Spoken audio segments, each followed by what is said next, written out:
Fire की request Pakistan ने कि सब जानते हैं कि अजीत डोवल साहब ने 4 मुल्कों को कॉल की, 3 मुल्कों को कॉल जो है वो जयशंकर ने की, हर एक से रिक्वेस्ट की। वो मुल्क खुद कह रहे हैं कि हमसे रिक्वेस्ट की और फिर उन्होंने पाकिस्तान से बात की और फिर पाकिस्तान ने एग्री किया कि जी ठीक है, जैसे सब कहते हैं तो हम सीज़फायर किए जा रहे हैं, क्योंकि हमने तो पहले भी रैशनल रिस्पॉन्स किया था और हम कोई जंग नहीं चाहते।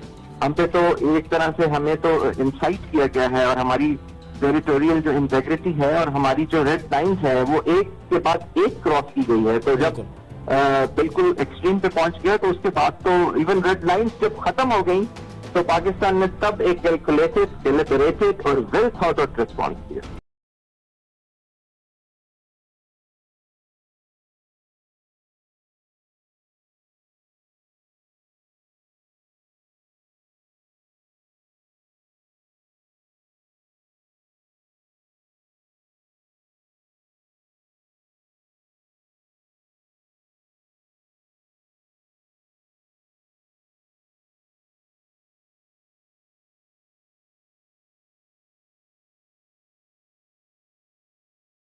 स्पेशली जो हमारी इलेक्ट्रॉनिक वॉरफेयर की कैपेबिलिटी सामने आई है, जो कि अगेन दुनिया को हिला के रख दिया है। हमारे जो आर्म फोर्सेस की एफिशिएंसी, स्केल, उनकी कैपेबिलिटीज जो डेमोन्स्ट्रेट हुई हैं वो एक्सपेक्ट नहीं कर रहे थे। अभी तक हमने अपनी पूरी शो फोर्स किया भी नहीं। अभी तो हमने अपने बेसिक बैलिस्टिक मिसाइल इस्तेमाल किए हैं फाते वाले, इनकी एक लिमिटेड रेंज है। अभी तो हमने पूरा अपना आर्सेनल शो भी नहीं। उन्होंने जो ब्रह्मोस इस्तेमाल किया, हमने उसके बराबर को जो हमारे पास मिसाइल है हमने अभी इस्तेमाल ही नहीं किया।